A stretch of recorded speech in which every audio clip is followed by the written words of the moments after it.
Greg Mescall here with you, more at home with USA Water Polo content here on a Tuesday afternoon. Thanks for stopping by the USA Water Polo Facebook page.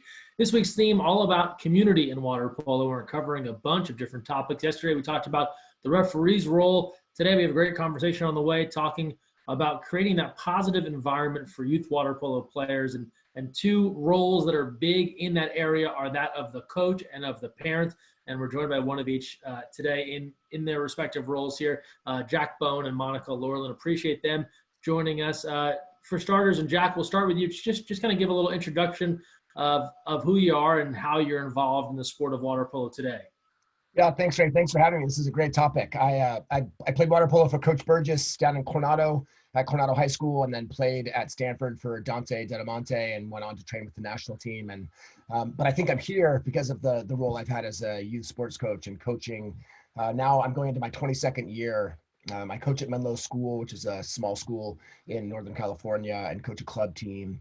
And I've been really involved with Positive Coaching Alliance. My latest book covers sports and ethics and culture, and actually the one coming out in the year covers the same thing. So that's what I'm doing here. I'm happy to be here. Excellent. And Monica? Yeah, thanks so much for having me, Greg. Good topic, of course. I'm a parent of two kids. I have an 18-year-old daughter who's been involved in water polo, as well as my son who's 17 has been involved in water polo. And our experience has gone from international to ODP, the high school level, and the club. Excellent stuff. So we're going to drill down into a bunch of different topics here. And for those that are joining us live on Facebook, if you have a specific question, feel free to throw it out there and we can try and work that in. But broadly, I guess we'll start in each of your roles here as described. And Jack, we can start with you. When you're thinking about that youth water polo player, so in my mind, we're talking about anyone who's 18 and under. From the coach's standpoint, how do you provide that best environment? What does that look like in your mind for the youth water polo player as it pertains to what a coach does? Right. So do you have 2 hours, or do you have, I mean, it's such a good question. I think to answer it really concisely is you're creating a really clear foundation, like almost like a mission and value statement. Like what's the really clear, simple foundation? Ours is be your best. And then from there, everything builds. And it's process focused, not results focused. And it allows us to have that foundation that we can then act. And so from the get-go, you're getting that sense of consistency and everyone's on board. Parents, athletes, they know exactly what's expected, what to expect. And then when it doesn't happen that way, you are allowed to have a conversation, and either the coach says, oh, sorry, this is what's going on and this is how that fits. Or the coach will say, gosh, you're right, that's not exactly in line with our core values. Let's make a tweak and act accordingly. And then Monica, on your end, as a parent, and obviously you've seen other parents, you've been around the sport a while, you know how you carry yourself. From your perspective, what's the role of a parent here?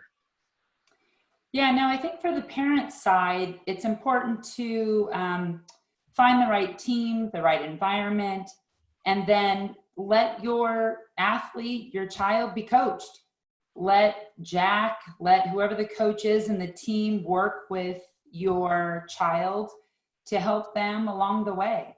And for us, we've had both experiences. We've had two different levels of play, and it's been a great opportunity to watch our children grow through the coaches and through the sport.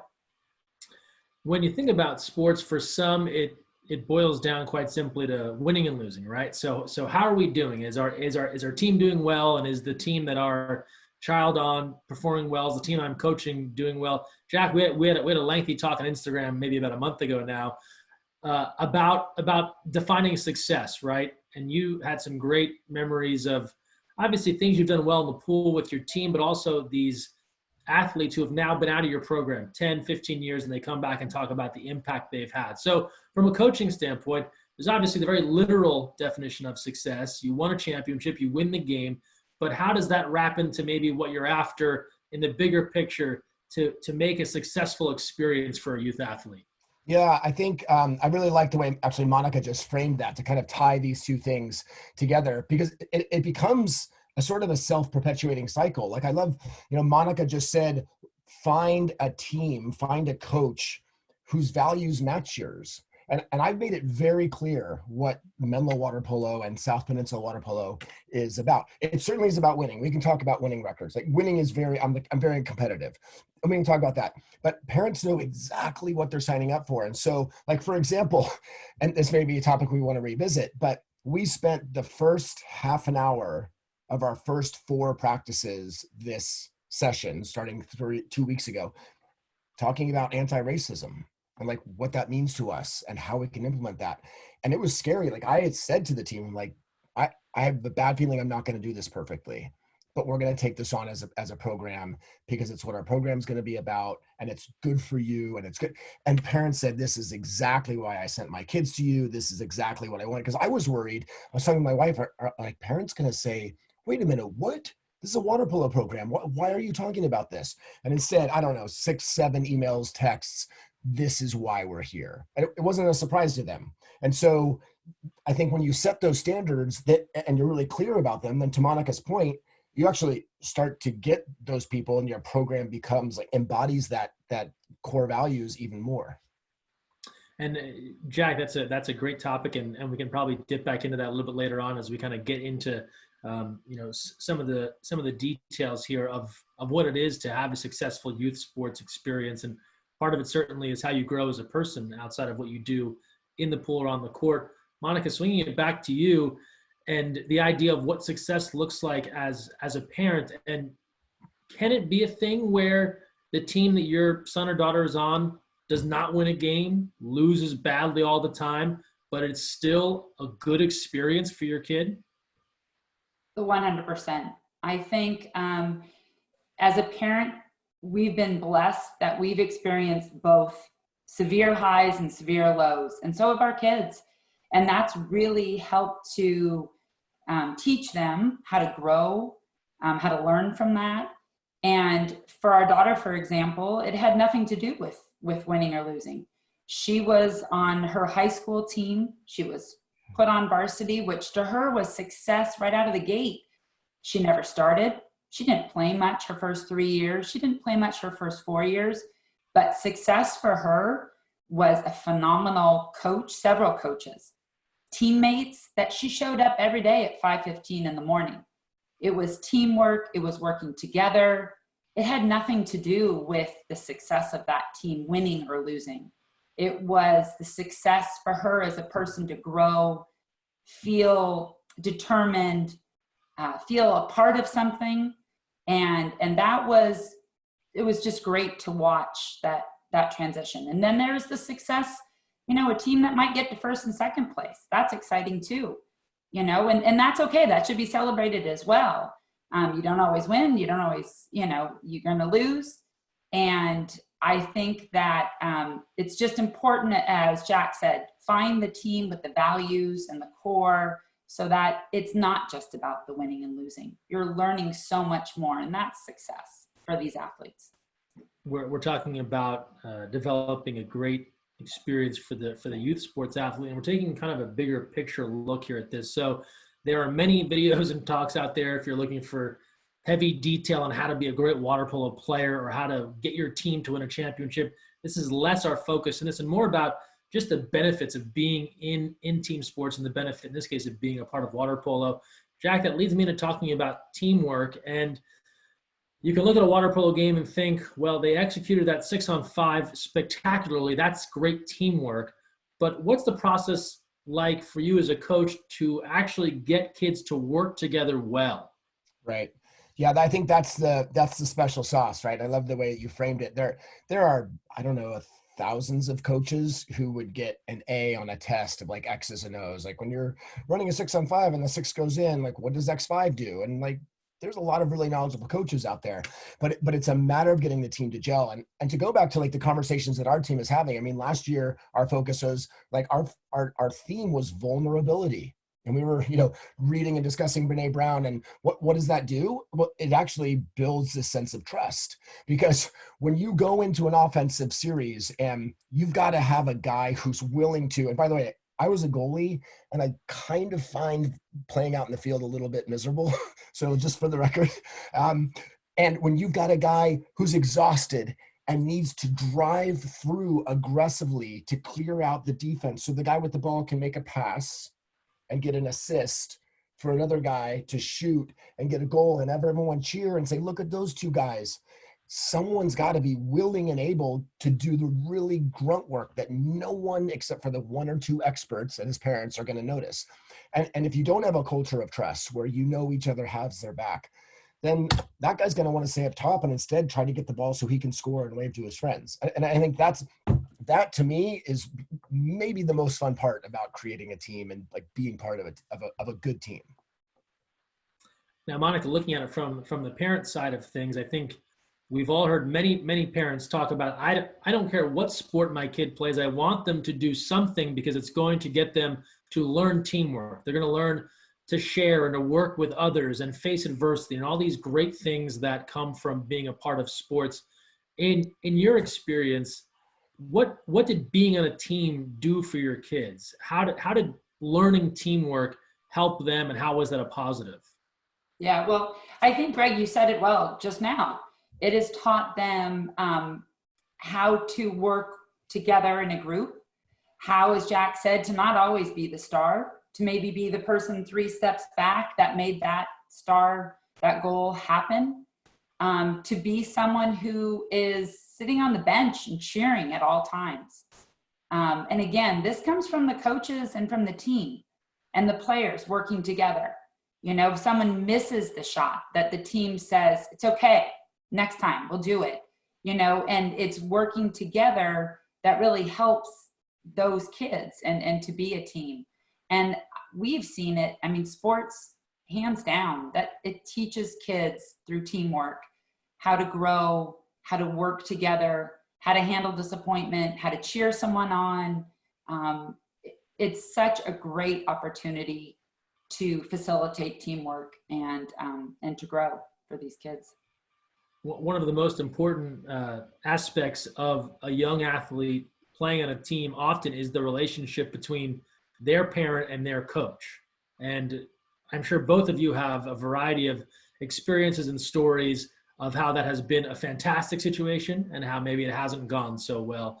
Jack, I'll start with you, and just from your side of it, and we've kind of gotten the experience here, thanks to Jack and Monica, of coach and parent. So Jack, from the coaching standpoint, what do you look to have when it comes to a relationship with the parents of your athletes?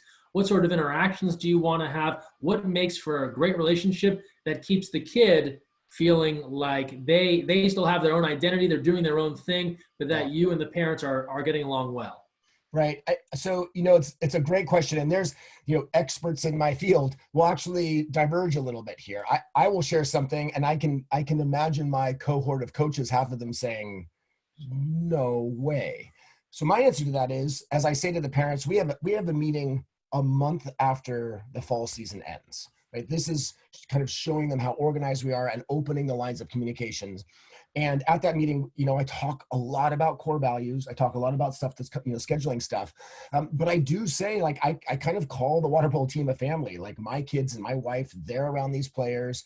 We have water polo players babysitting our kids more than, anyone else. And I say, I actually do welcome parents to come talk to me and to have conversations, whether it's sort of, in sort of behind the back of the player, like, look, this is what Johnny's going through, and I just want to let you know, or if they have an explicit concern, because I'm an educator. Like, I want to know this about my students, and we have a great counseling staff at Menlo that usually helps us understand what our students are going through if there's something unique, and my players, and to have those conversations. Now, I don't want the parents having the conversations that the players are supposed to be having with me. I got to miss practice, and I want more playing time. But I will say, and it maybe partly speaks to the demographic here, and I guess I'll take some credit for setting that foundation ahead of time. I just have hardly any horror stories, the youth sports parent horror story. I just barely any in 21 years. And maybe it's because I've welcomed them to come to me, or the foundations have been set, or this particular demographic is just like that, which I've heard they're not in other sports. But I've lucked out. Whereas other coaches would say, no, I'm not coaching the parent. I'm coaching the son. he needs to come to me. I don't want to hear from the parents. I know very successful coaches from good, healthy cultures who have that approach, and it works for them. Now, Monica, Jack's been doing this, 21 years, so he knows that if he did something in season 1 and it didn't pan out, he can switch it up for season 2. You have gone through this water polo life with your 2 kids. Was there someone that imparted thoughts to you on how you and your kids interact with coaches? Was it trial and error? How did you kind of go about that as your kids were getting into sports? Yeah, no, I think it's probably trial and error to some degree. I think my husband and I and our family, we have a core set of values of things that we have taught our kids and we strongly believe in. And when they were introduced to water polo, both of them instantly fell in love. And then from there, we had to figure out what club, where do we go, what matches, what we believe in, do they travel? And then you meet the coaches. And I think Jack, I love how his approach, the parents, he's there if the parents need to talk to him. But for the most part, we've found that the coaches and the athletes have great relationships. We're there to kind of back up the coaches and say, make sure the kids get there on time, do the things that they cannot do for themselves when they're younger. Be there to kind of help them if they need it, if they've had a bad day or a bad practice. But then as parents, it's important that we teach our kids to talk to the coach, to talk to Jack directly if they have a problem or a question. But as parents, I think we're all learning how to do this. We have no idea. There was no handbook for us, and I think every child is different. We've been blessed with 2 very different kids, one that is extremely self-motivating and picked his goals when he was 9, and that was it. And he was off to the races, and a daughter who, fell in love with the sport because it gave her a lot of different things, friends, coaches that were mentors and opportunities. So trial and error, and then fantastic coaches. Coaches that have really had meetings, like Jack said, and helped and said, look, these are my expectations. So let's work together as a team. That helps parents. Yeah. So and this is great. It sounds like you've both had some really, really excellent experiences, and not that we're looking to share anyone's horror stories, but I do think about some parents or athletes around the country that might watch this and say, well, I live in an area where water polo is still developing, or there's just one club and there was one school, and there's no picking of anything. Like, this is where I live, I go to this school, these are the coaches, or this is the one club and they're doing it. Jack, we'll start with you. So just maybe advice out there for those, right? An athlete is kind of struggling to connect with their coach. A coach is struggling to connect with the athlete or the parent group. Anything you've picked up over the years, maybe from your peers, other experiences you've had that might be some best practices? Well, yeah, I think, again, I really liked Monica. She kind of snuck it in there. She's like, our family has like a set of core values, right? And like, so does ours. Like, we have a 9, 7, and 5-year-old. So I'm not even close to pretending that I have any answers along the lines of what Monica has as a parent. But we have had just a handful of issues like with kids at school. And we say, oh, all right, I understand that some kids at school might use this language or call each other this in a funny way, but remember our prayer of gratitude, and it includes this, and that's really important to our family. And so I think to extrapolate on that and say, oh gosh, listen, this coach does it this way, and he's the coach, and so we're going to do it that way. But remember, this is what's important to our family, and so it's okay that that you don't gel with this. Remember what's important to us. Reach out to your teammates, help them along. There's an old school line of reasoning that a coach who's maybe not inclusive excludes himself, and then everyone has the one common goal of going, what do we all have in common? We can't stand our coach because he screams at us. Now, this does not seem like an enjoyable way to go. Like, I just lucked out as an athlete at every level, and now as a coach, I'm the antithesis of that. But like, there is that common approach. So, it's unfortunate, but I think that's the chance to check your own core values and then use this as a teaching tool for what's going to happen when they go out into the so-called real world. And then, Monica, similar, you've had the benefit of kids playing, right? High school, club, going through college recruiting. Your experiences have been good, but have there been things that you've picked up from others? If there was a parent watching this and saying, I don't know what to do. I don't know water polo. I'm out of my depth here. How do I help broker some sort of better relationship? Yeah, no, I think when Jack mentioned the team, right? Usually when that happens, sometimes there's more than one player that also is probably feeling that same way. So maybe encouraging your child to talk and work as a team. How can we get better? How can we communicate better with our coach? On a side note, I think USA Water Polo has done an amazing job in growing the sport. So maybe you're in an area where there's one team, but that gives you the opportunity for ODP, for camps, for going out and meeting other coaches and doing, so maybe you come back and say, wow, my coach is actually pretty good, and you've had the opportunity to meet other people and do different things. But I think communication is key to success with your coaches and being honest. There's this ad that I want to say the NCAA shares around March Madness time every year, and it says something like, 98% of these athletes are going to go pro in something else other than basketball, right? When it's the March Madness tournament. And it's similar for water polo, right? You may have a ton of high school athletes, club athletes. The percentages that as they get older, they'll still do it at a elite level is small, right? They're going to get into the workforce, do something else.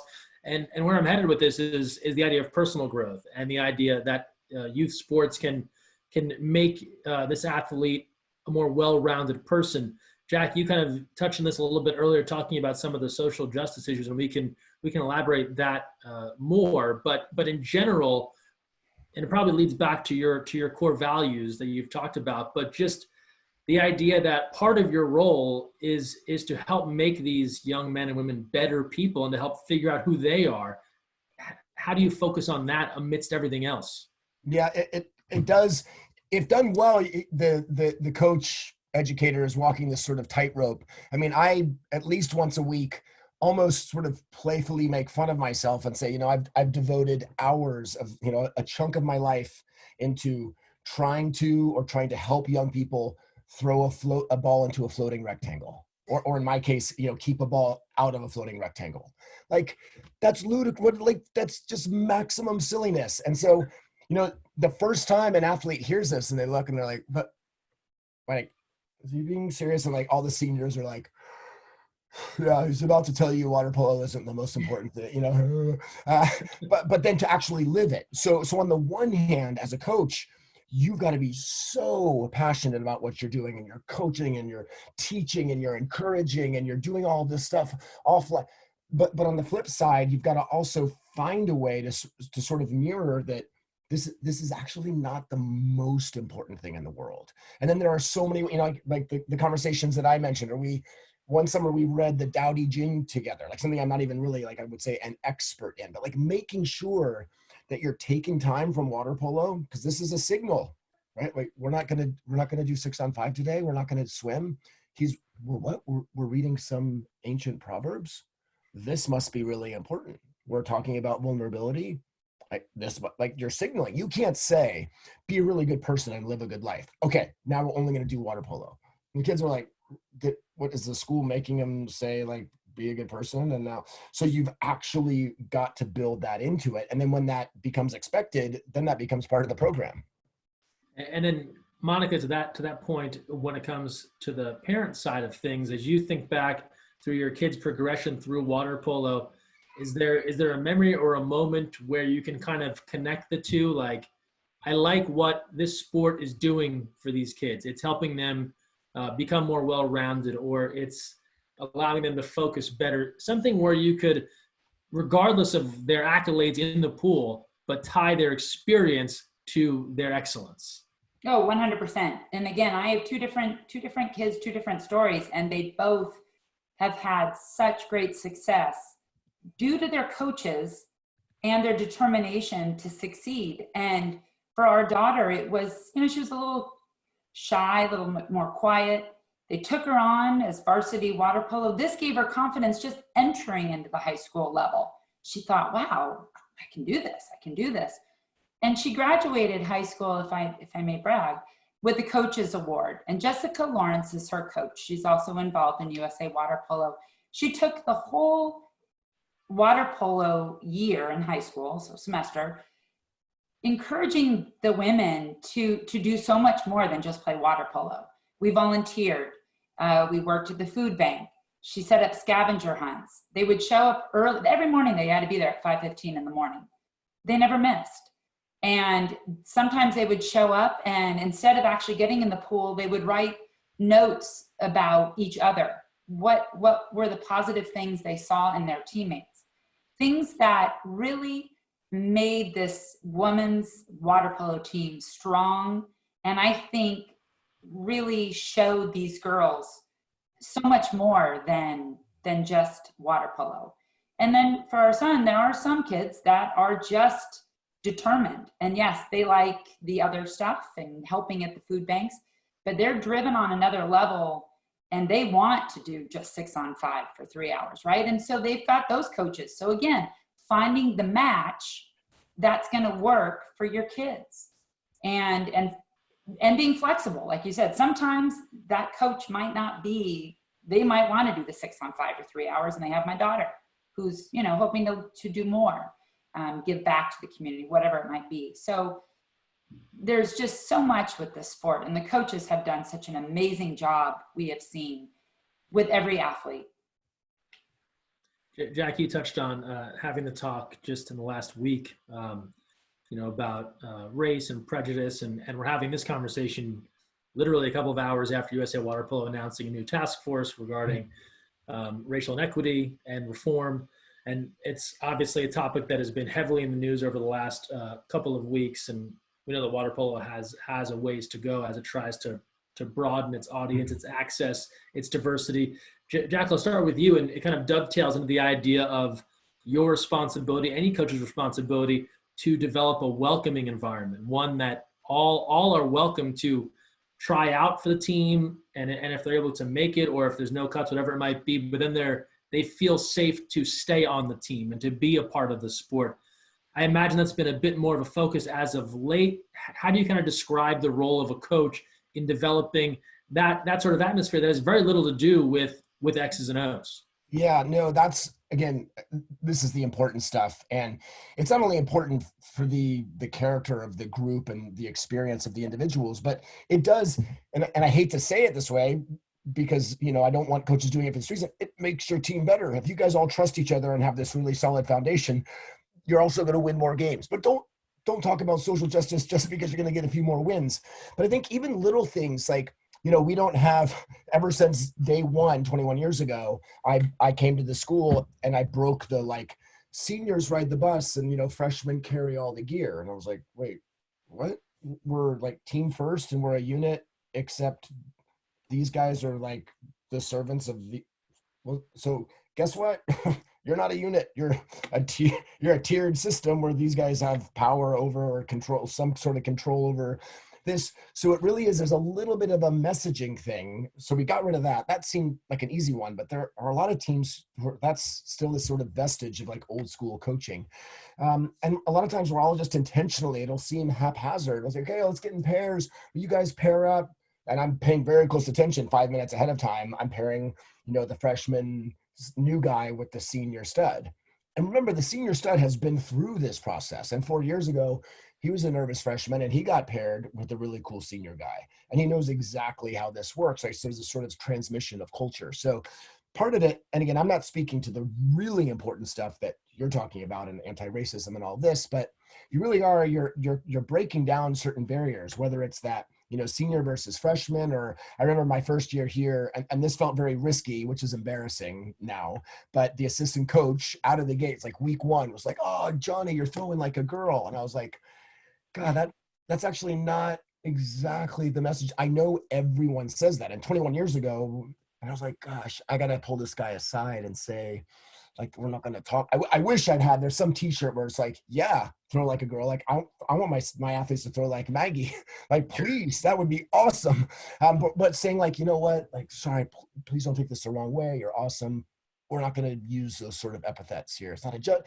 No, and at the time felt scary. And so now we're in sort of a new day and age where we are asking coaches to be a little more vulnerable and to take what might feel like a risk. But that has such massive positive ramifications. It makes it easily worth it. And then Monica, again, on your side of things, as you're talking to your kids and as they're coming up, I think if I think back to being a teenager myself, you can think, well, I'm not doing anything wrong, right? So I'm not hurting the situation. But is there a message to kids or other parents are sharing to their kids of like, actually, we need everyone to be more than that, to be welcoming and be inclusive, and it's not just about passively doing the right thing, but making sure that you are creating a welcoming environment to anyone who's going to be part of your water polo team or league or basketball, football, whatever it is? Yeah, no, for sure. And I think as parents, for us, I think one, it starts in your family. That's your values, it's your core beliefs. And I think all the families should work on that individually. When you come out to the water polo team, this is where it's important to find the team that works for you, that you have a leader like, for us, for our son, Kirk Jensen, that passes down beliefs and is a role model to what we also believe in. As I mentioned, Jessica Lawrence, doing things outside of the pool, donating our time, going to the food banks. So really for us as parents, it's finding the right match so that our beliefs are the same as the team, so that it can be inclusive. And then you work at, like, I loved how Jack explained the freshmen aren't just the work dogs carrying everything, and that it's a team. So again, that's Jack, that's his coach, that's his belief. I love that. I think that matching up the seniors with the freshmen is something that they've done at our high school, and it makes so much sense. It helps the older kids learn to be leaders, and it helps the younger ones to feel more confident and work together. So the inclusiveness, all of this has got to come from our teams, the parents teaching it to their kids, the athletes, as well as the coaches, encouraging the team to act like this and to be inclusive. Yeah, to jump back in on that, if you don't mind, Greg. I realize now I'm speaking out of order. Greg's you're up here and Monica's down here, and just as a quick follow-up to this conversation that my team was having, which these 4 conversations were awesome.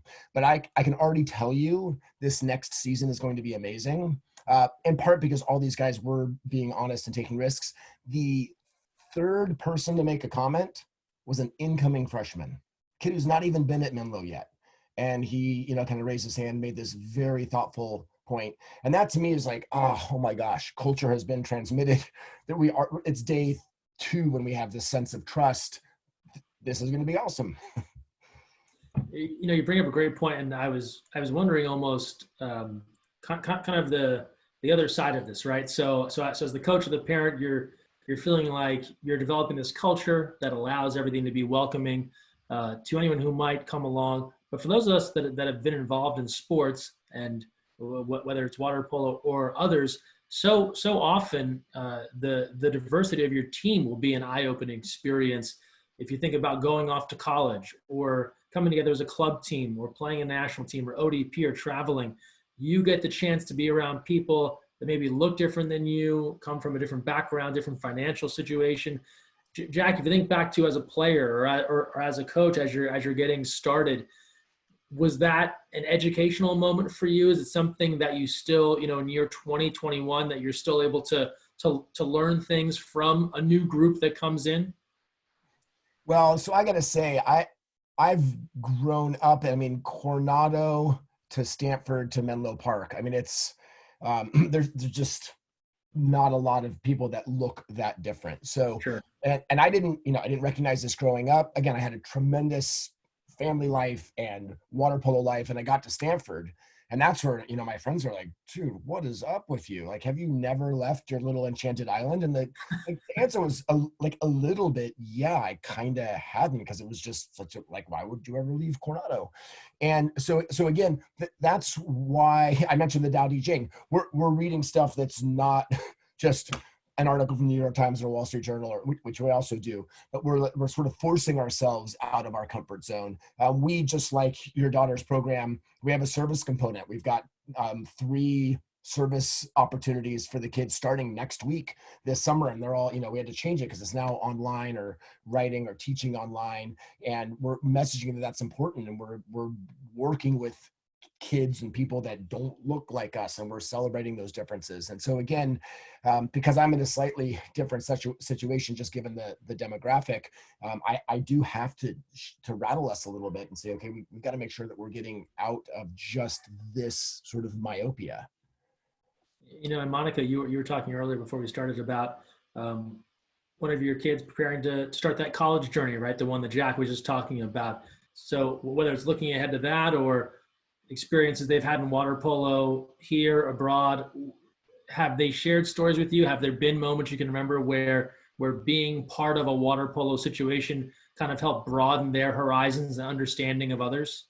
Oh, 100%. We've been really blessed with our son's experience, especially being on the national team for years. He was part of the team that went to Serbia and was able to spend close to 2 weeks living there with his team, and walking from the pool to their hotel and meeting just incredible athletes, other kids, seeing how they lived. I mean, it was just an awesome experience that through USA Water Polo was just really eye-opening.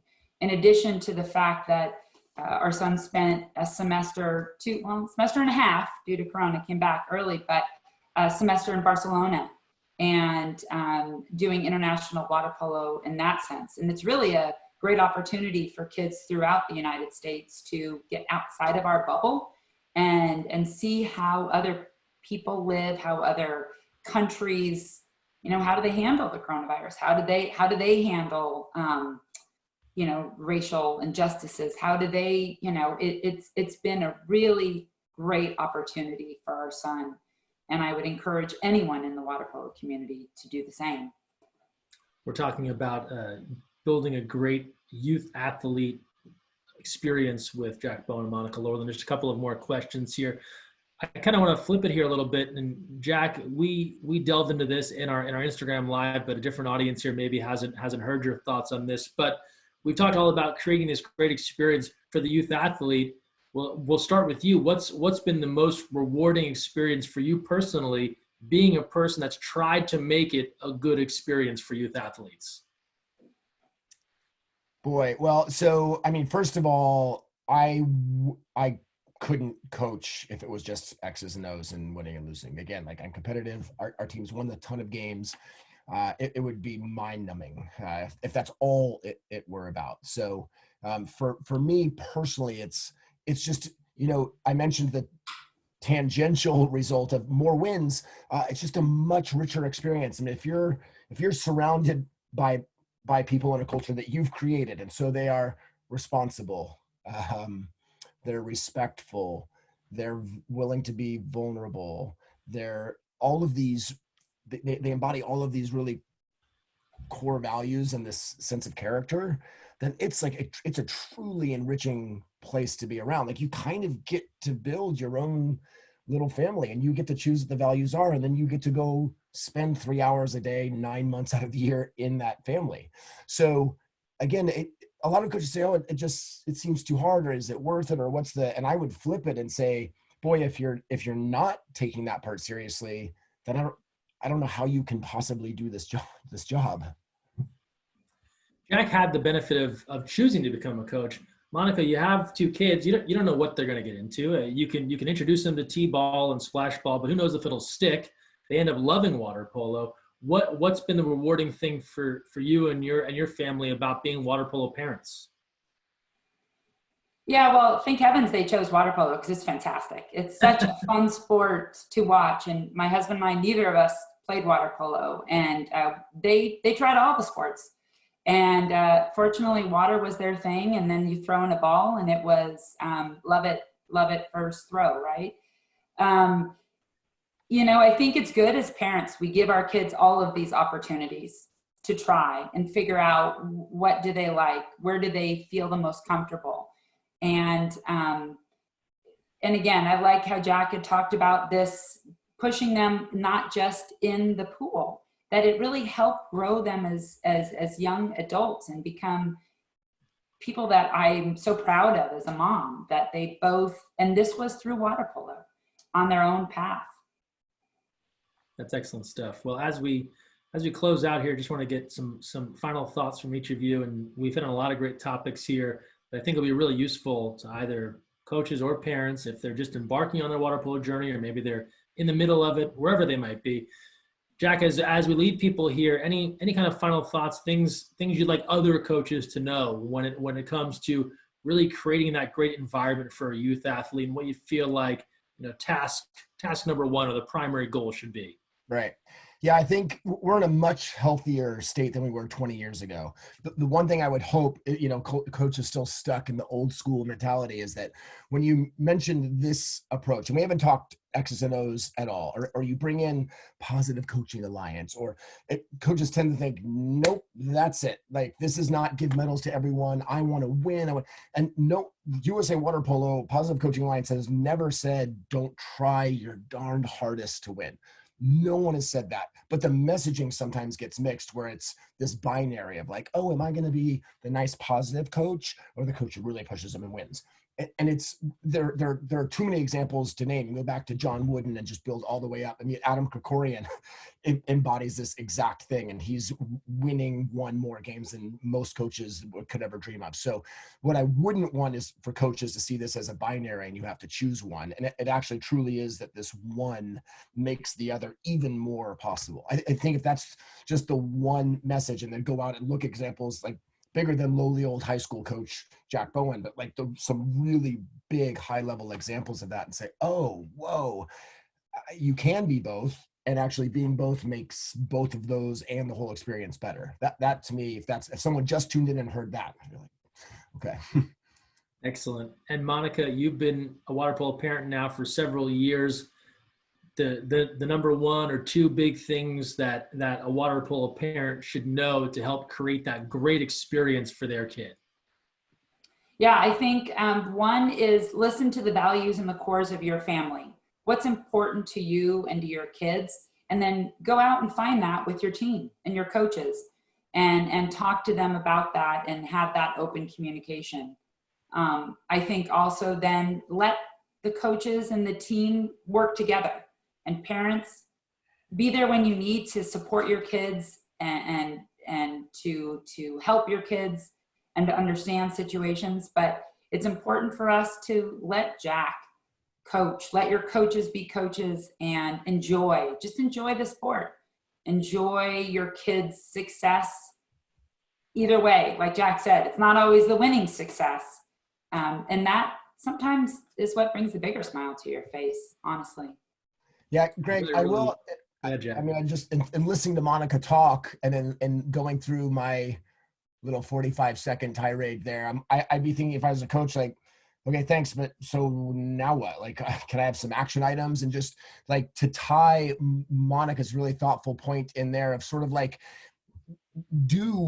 have your actions reflect what you value. So for example, like we have the plus minus stat, right? Because instead of going for goals and assists, you just chart like when you're in, was your team scoring or being scored on? So now the athlete who drove through to open everyone up, he didn't get an assist or a goal, but he gets a +1. And that's the one stat in our history of record books that stays the same. If you are one of the top plus minus, that never leaves the stat book, as opposed to focusing on goals scored and things like that. And like, we don't have an MVP at the end of the season. And that was really controversial 21 years ago. Like, you have to reward that. And I said, it's impossible for me to say we're all in this together. Seniors, same as freshmen, we're all equally valuable. And at the end of the culmination of the season, to say, oh, and by the way, this guy over here was more valuable than the rest of you. It felt, I get why coaches give that. This isn't a knock on them, but it felt, again, here's our like mission and values, and it felt antithetical to that. So those are just two little snapshots, like trying to match what you're honoring with what you value.